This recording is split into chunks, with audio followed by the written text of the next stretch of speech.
Olá, eu sou o professor Lucas Neto. Sejam bem-vindos a mais um programa Escola Bíblica no seu lar. Hoje nós vamos estudar a lição de número 8, que tem como título O Poder de Deus sobre a Natureza e os Demônios. Dentro deste tema nós vamos falar sobre 3 assuntos. E o primeiro deles será Jesus e as forças sobrenaturais. Em segundo lugar, vamos falar sobre Jesus e a realidade dos demônios. E vamos fechar a nossa aula falando sobre o tema Jesus e a obra dos demônios. Vamos então dar início à nossa aula de hoje. Item número 1. Jesus e as forças sobrenaturais. Vamos, em primeiro lugar, formalizar aqui o conceito e fontes de poder. Nós podemos definir poder como sendo a capacidade inerente de um ser pessoal agir e modificar uma realidade, demonstrando então sua superioridade no exercício de sua autoridade, soberania ou pela posse de domínio, da influência ou da força. Do ponto de vista teológico, na Bíblia Sagrada, Deus é identificado como um ser todo-poderoso, que emana as demais variegadas formas de poder, sendo Ele a fonte raiz de todas elas, quer em seu estado ou atos de poder. É o que nós podemos ler no primeiro livro de Crônicas, capítulo de número 29, versículo 10 ao 13. Diz assim: Pelo que Davi louvou ao Senhor perante a congregação toda e disse: Bendito és tu, Senhor, Deus de Israel, nosso Pai, de eternidade em eternidade. Teu, Senhor, é o poder, a grandeza, a honra, a vitória e a majestade, porque teu é tudo quanto há nos céus e na terra. Teu, Senhor, é o reino, e tu te exaltaste por chefe sobre todos. Riquezas e glórias vêm de ti. Tu dominas sobre tudo. Na tua mão há força e poder. Contigo está o engrandecer e a tudo dar força. Agora, pois, ó nosso Deus, graça te damos e louvamos o teu glorioso nome.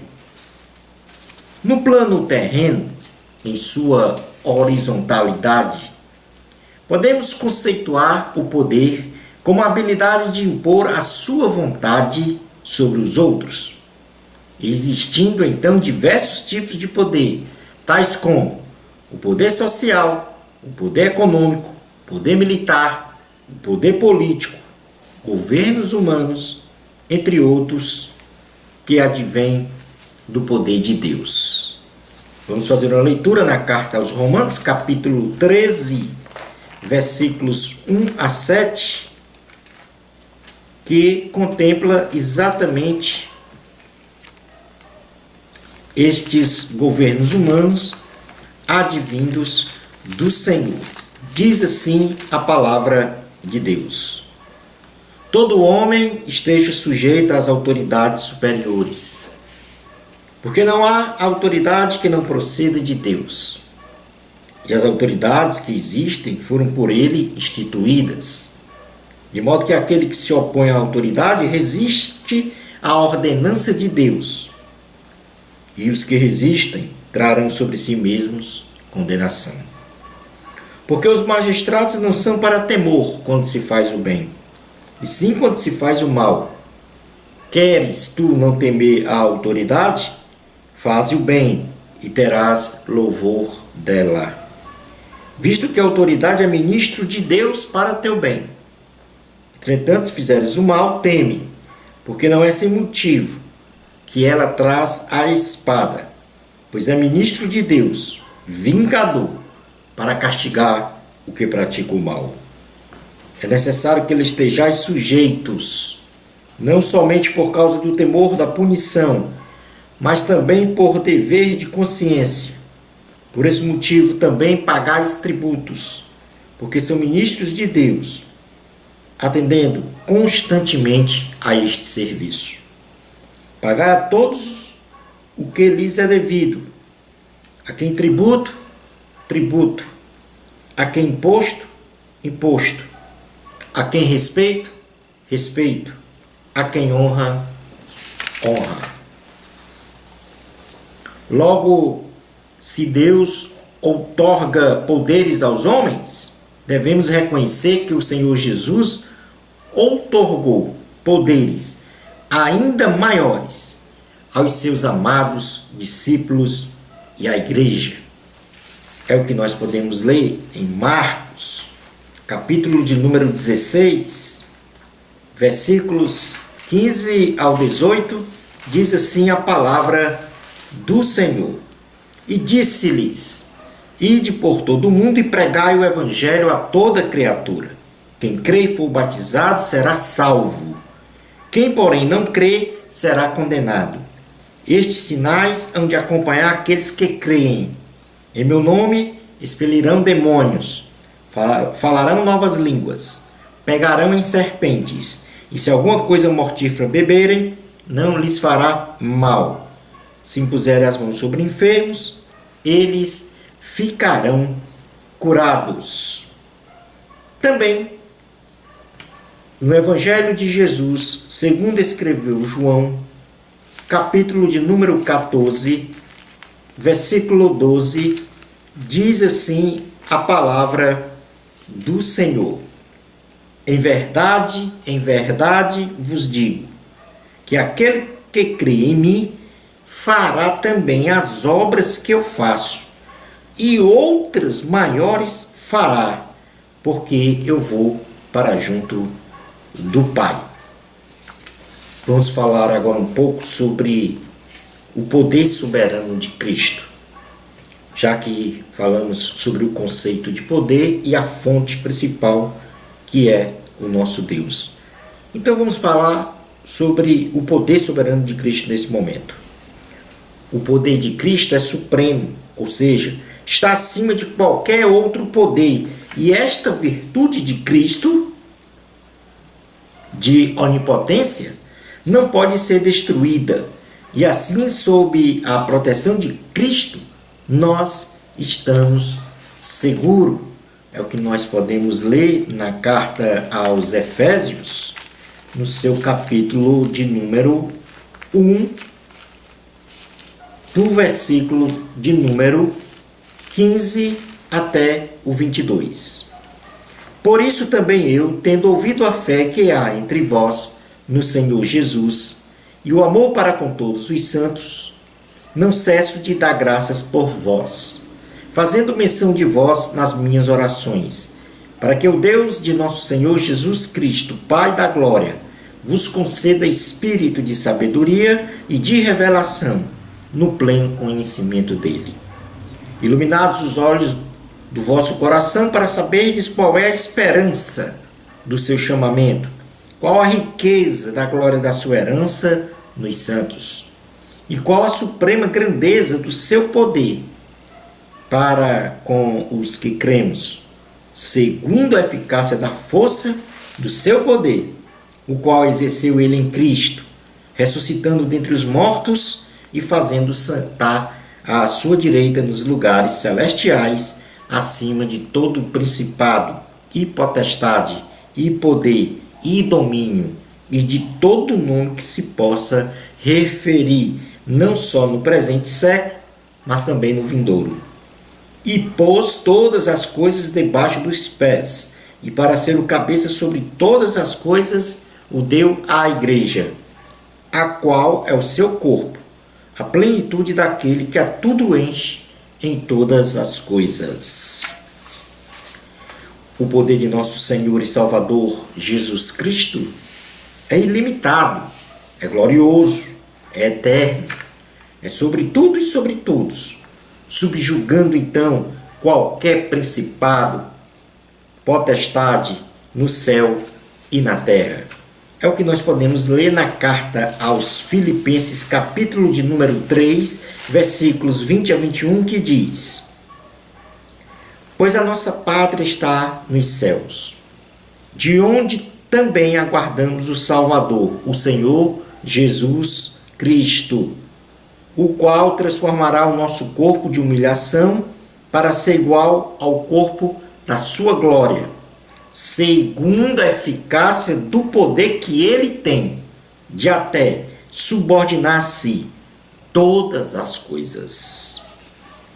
Jesus demonstrou seu poder quando criou todas as coisas, quando promoveu a nossa salvação, perdoando os nossos pecados e nos dando vida eterna, quando ressurgiu dos mortos, quando operou sinais, prodígios e poderes miraculosos. É o que nós podemos ler na carta aos Colossenses, capítulo 1, versículos de 9 ao 23. Diz assim: Por esta razão também nós, desde o dia em que o ouvimos, não cessamos de orar por vós e de pedir que transbordeis de pleno conhecimento da sua vontade, em toda a sabedoria e entendimento espiritual, a fim de viverdes de modo digno do Senhor, para o seu inteiro agrado, frutificando em toda obra e crescendo no pleno conhecimento de Deus, sendo fortalecidos com todo o poder, segundo a força da sua glória, em toda perseverança e longanimidade com alegria, dando graças ao Pai que vos fez idôneos à parte que vos cabe da herança dos santos na luz.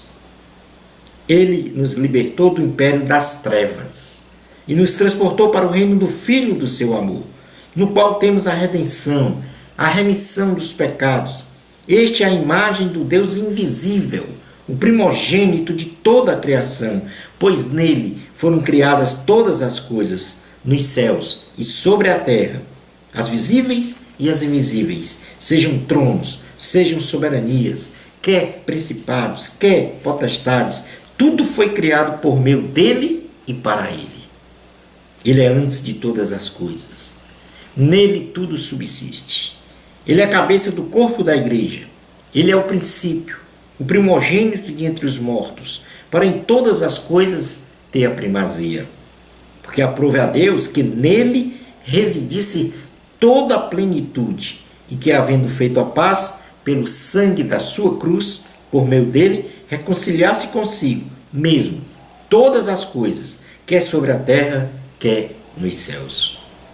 E a vós outros também, que outrora éreis estranhos e inimigos do entendimento pelas vossas obras malignas, agora, porém, vos reconciliou no corpo da sua carne, mediante a sua morte, para apresentar-vos perante ele santos, inculpáveis, irrepreensíveis. Se é que permaneceis na fé, alicerçados e firmes, não vos deixando afastar da esperança do evangelho que ouvistes e que foi pregado a toda criatura debaixo do céu, e do qual eu, Paulo, me tornei ministro.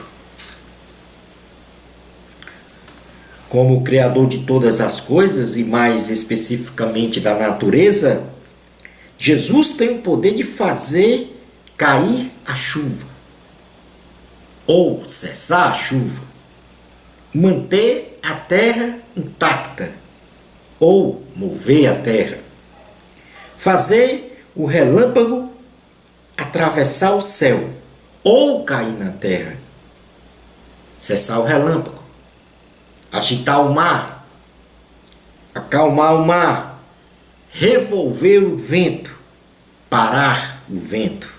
Enfim, Jesus, em sua onipotência, pode controlar os fenômenos naturais, pois foi ele que os criou com as suas leis fenomenológicas.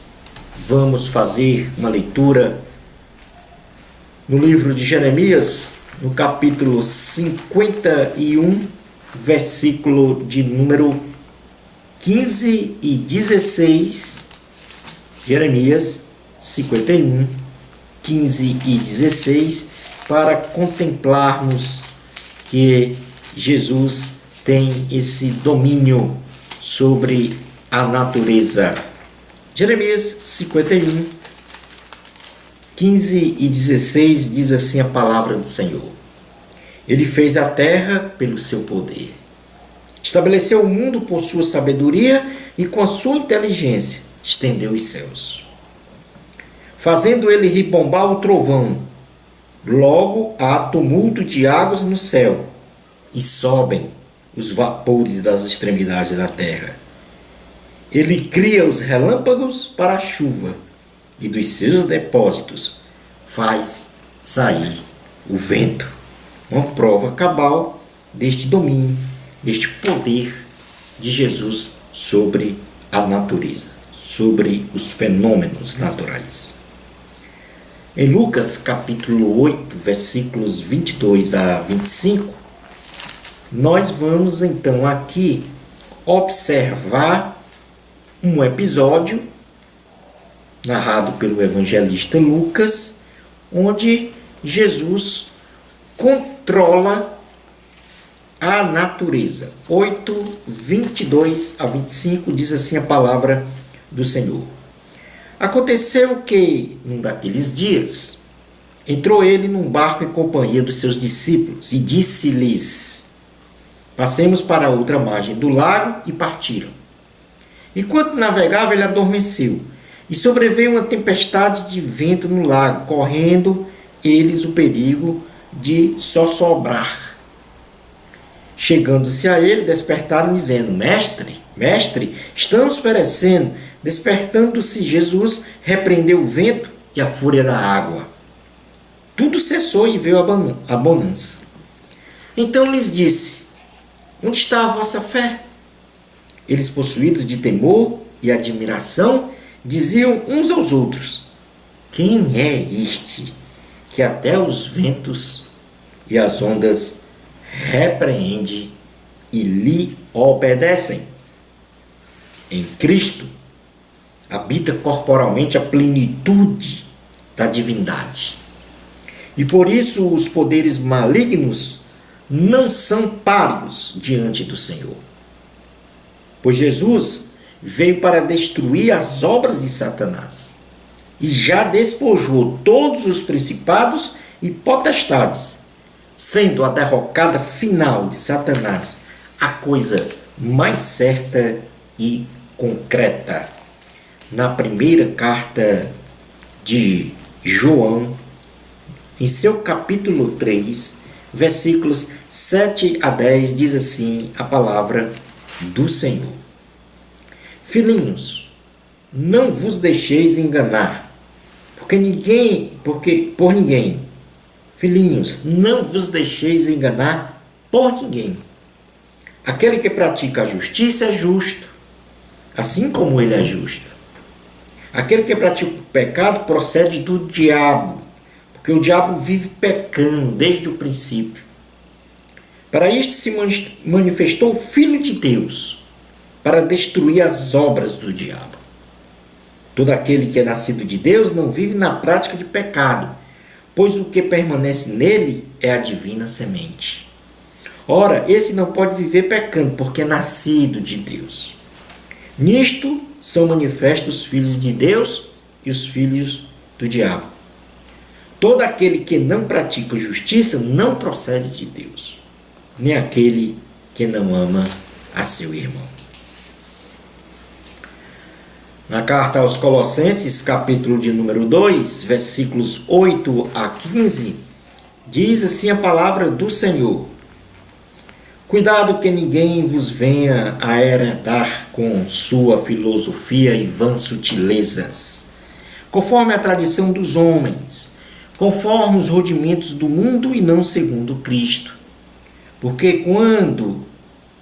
quanto nele habita corporalmente toda a plenitude da divindade, também nele estáis aperfeiçoados, Ele é o cabeça de todo principado e potestade.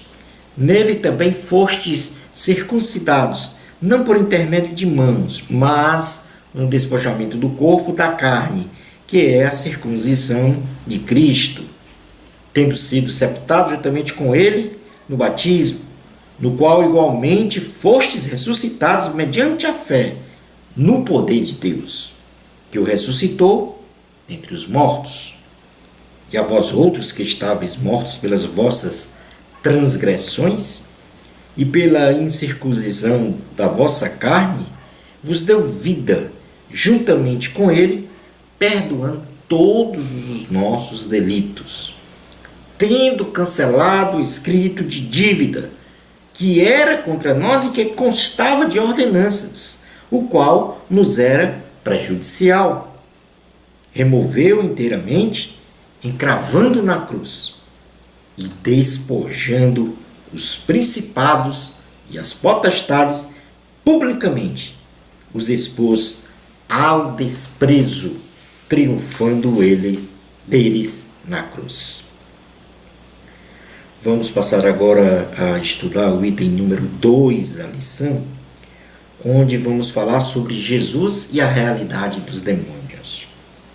As Sagradas Escrituras confirmam a existência real de espíritos malignos, que sob o comando de uma liderança rebelde, no caso Satanás, se revoltaram contra Deus e foram sumariamente expulsos do céu, e a partir daí passaram a exercer uma influência maligna sobre os homens para o exercício do mal.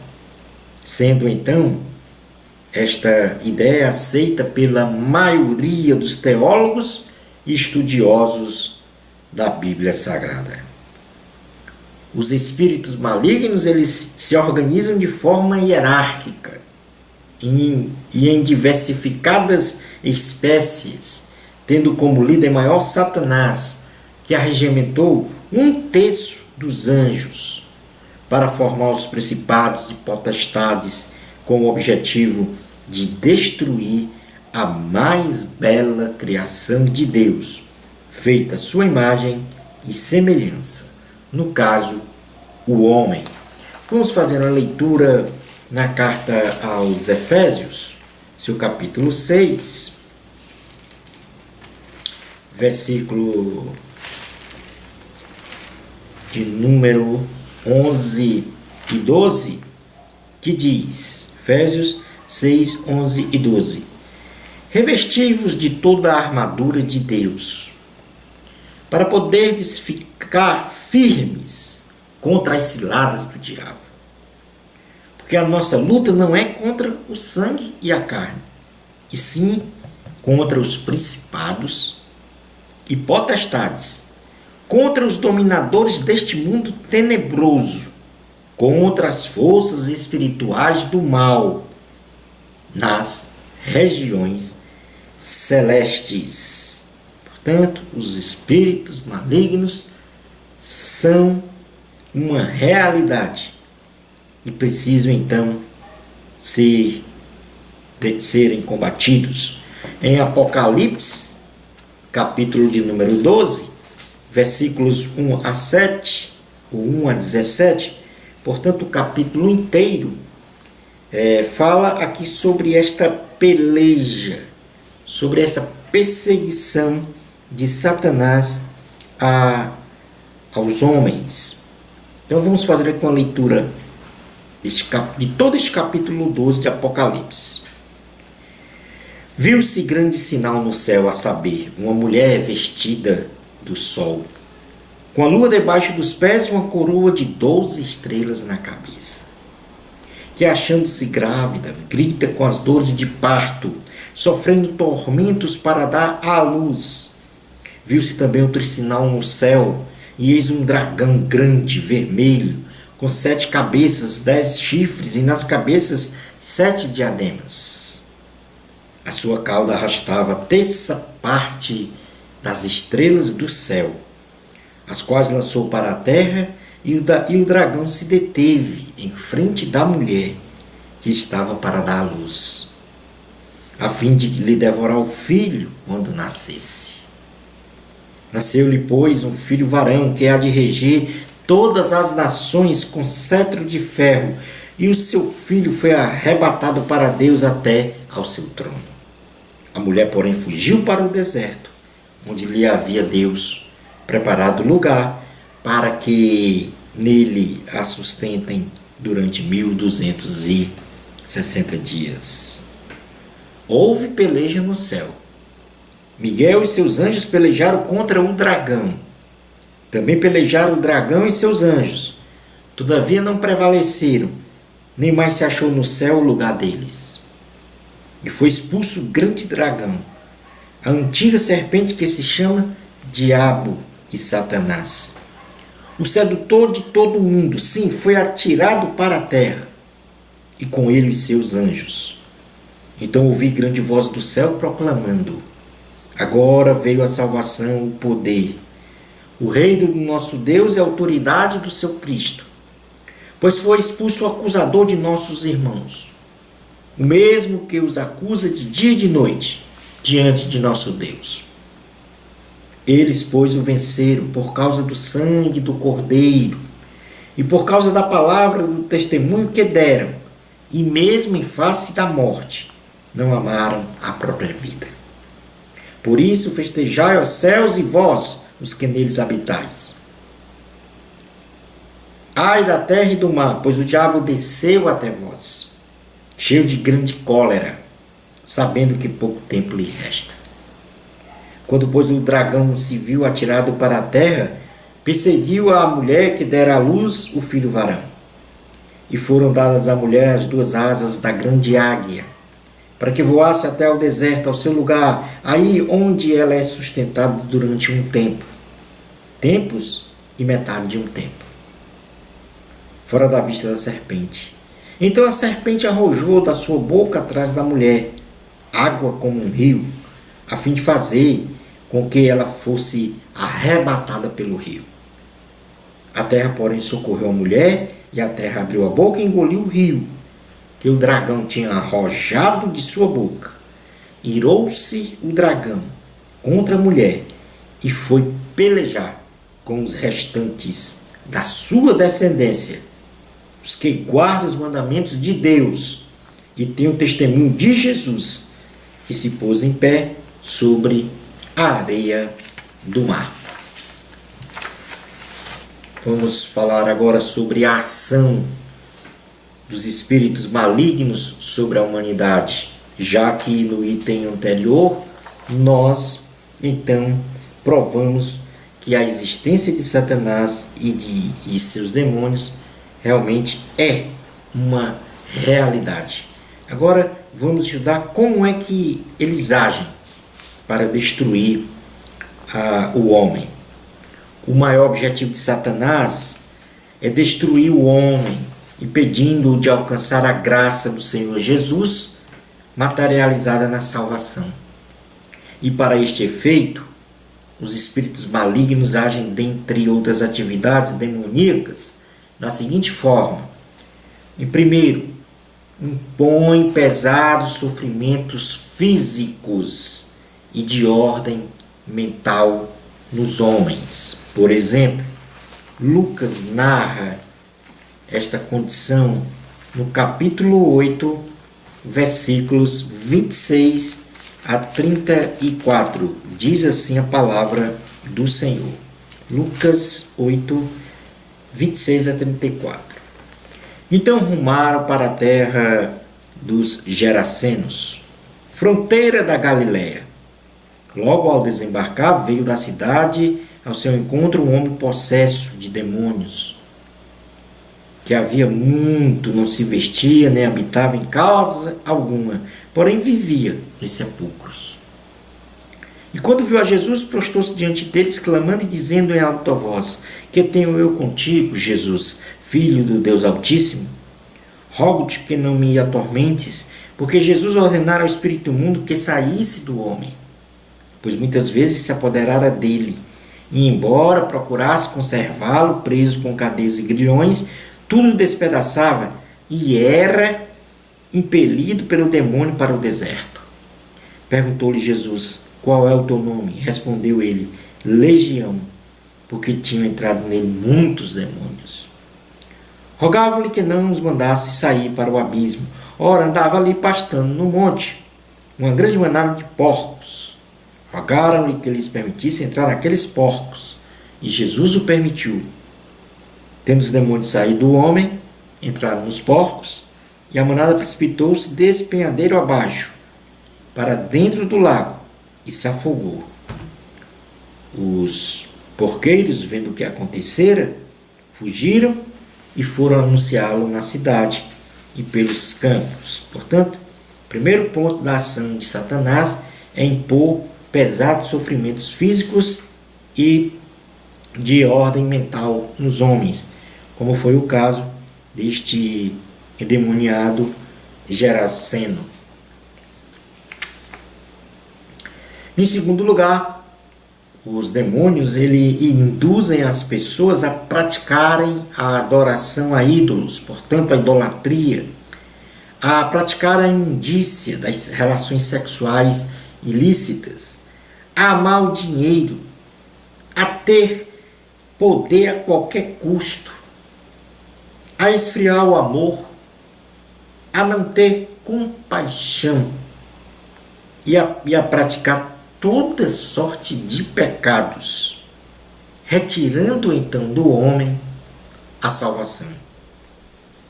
Vejamos aqui o caso que Lucas narrou em seu capítulo 16, onde a salvação foi retirada de um rico por amar a vida regalada, por não ter solidariedade com os pobres, por não ter o amor. Então vamos ler do versículo 19 ao versículo 31 do capítulo 16, que narra essa história. Ora, havia certo homem rico que se vestia de púrpura e de linho finíssimo, que todos os dias se regalava esplendidamente. Havia também certo mendigo chamado Lázaro, coberto de chagas, que jazia à porta daquele, e desejava alimentar-se das migalhas que caíam da mesa do rico, e até os cães vinham lamber-lhe as úlceras. Aconteceu morrer o mendigo e ser levado pelos anjos para o seio de Abraão. Morreu também o rico e foi sepultado. No inferno, estando em tormentos, levantou os olhos e viu ao longe Abraão e Lázaro no seu seio. Então, clamando, disse: Pai Abraão, tem misericórdia de mim, e manda Lázaro que molhe em água a ponta do dedo e me refresque a língua, porque estou atormentado nesta chama. Diz, porém, Abraão: Filho, lembra-te de que recebeste dos teus bens em tua vida, e Lázaro igualmente os males.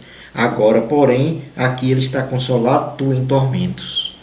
E, além de tudo, está posto um grande abismo entre nós e vós, de sorte que os que querem passar daqui para vós outros não podem, nem os de lá passar para nós. Então replicou: Pai, eu te imploro que eu mandes à minha casa paterna, porque tenho 5 irmãos, para que lhes dê testemunho, a fim de não virem também para este lugar de tormento. Respondeu Abraão: Eles têm Moisés e os profetas. Ouçam-nos.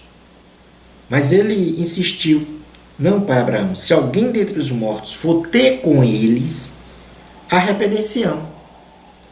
Abraão, porém, lhe respondeu: Se não ouvem a Moisés e aos profetas, tampouco se deixarão persuadir, ainda que ressuscite alguém dentre os mortos.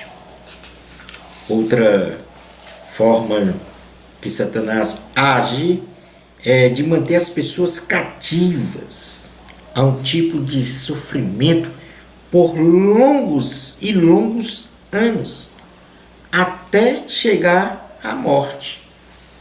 Vamos fazer uma leitura em Lucas, capítulo de número 13, versículos 10 a 17, que narra a cura de uma mulher enferma que vivia encurvada. Ora, ensinava Jesus no sábado numa das sinagogas, e veio ali uma mulher possessa de um espírito de enfermidade, havia já 18 anos. Andava ela encurvada, sem de modo algum poder endireitar-se. Vendo a Jesus, chamou-a e disse: Mulher, estás livre da tua enfermidade. E, impondo-lhe as mãos, ela imediatamente se endireitou e dava glória a Deus. O chefe da sinagoga, indignado de ver que Jesus curava no sábado, disse à multidão: 6 dias há em que se deve trabalhar. Vinde, pois, nesses dias para seres curados e não no sábado. Disse-lhes, porém, o Senhor: hipócritas, cada um de vós não desprende da manjedoura no sábado o seu boi ou seu jumento para levá-lo a beber? Por que motivo não se devia livrar deste cativeiro em dia de sábado esta filha de Abraão, a quem Satanás trazia presa há 18 anos? Tendo ele dito estas palavras, todos os seus adversários se envergonharam. Entretanto, o povo se alegrava por todos os gloriosos feitos que Jesus realizava. Outra forma dos espíritos malignos agirem sobre a humanidade é que eles promovem a distorção dos ensinamentos bíblicos, desvirtuando a palavra de Deus através dos falsos mestres.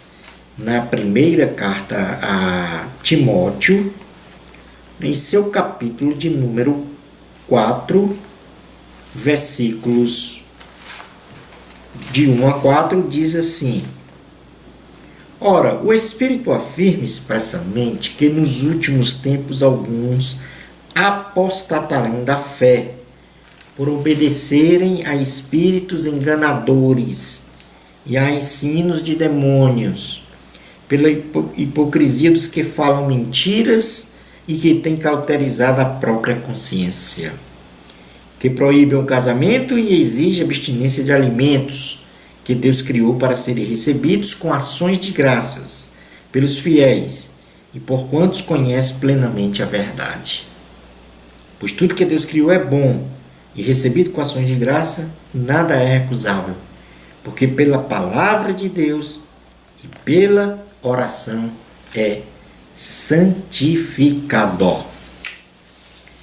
Portanto, recapitulando rapidamente, a ação dos espíritos malignos sobre a humanidade, dentre outras atividades demoníacas, são: eles impõem pesados sofrimentos físicos e mentais aos homens, induz as pessoas a praticarem a idolatria, a imundície, as relações sexuais ilícitas, do amor ao dinheiro, ou seja, a avareza, a ostentação, enfim, induzem as pessoas a pecarem.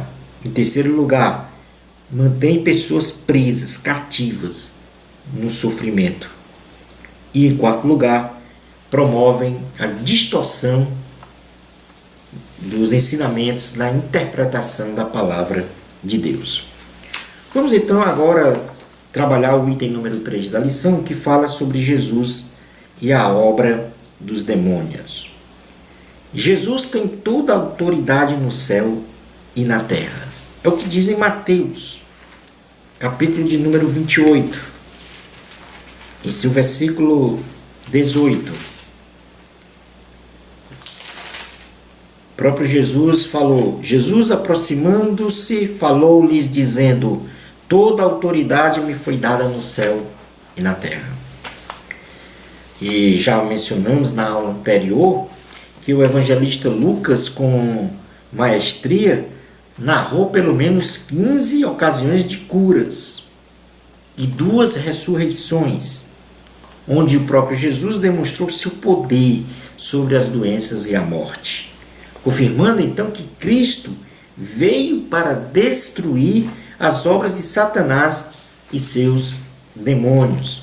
Vamos dar uma lida, fazendo aqui uma leitura na primeira carta de João, capítulo 3, versículo 8. Inclusive já lemos essa passagem, vamos repetir. Diz assim: aquele que pratica o pecado procede do diabo, porque o diabo vive pecando desde o princípio. Para isto se manifestou o Filho de Deus, para destruir as obras do diabo.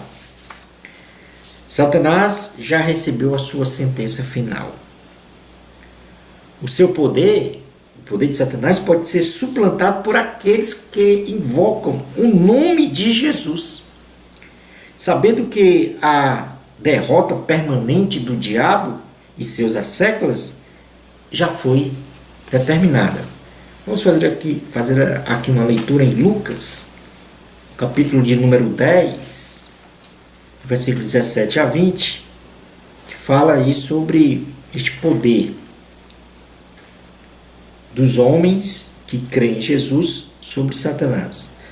Então, regressaram os 70 possuídos de alegria, dizendo: Senhor, os próprios demônios se nos submetem pelo teu nome.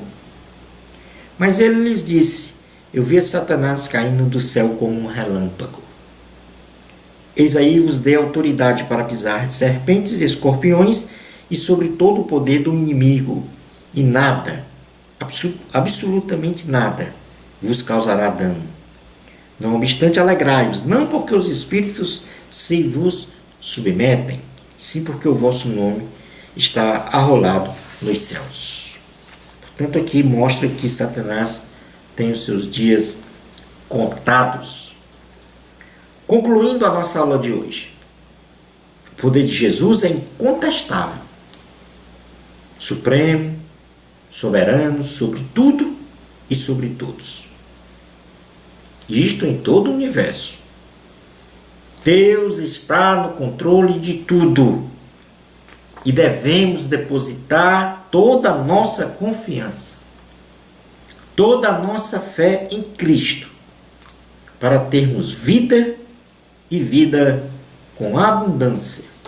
Shalom Adonai. E assim chegamos ao final da nossa aula de hoje. Uma bênção especial de Deus para você. Amor a Cristo. Até o nosso próximo programa Escola Bíblica no seu lar, se Deus permitir.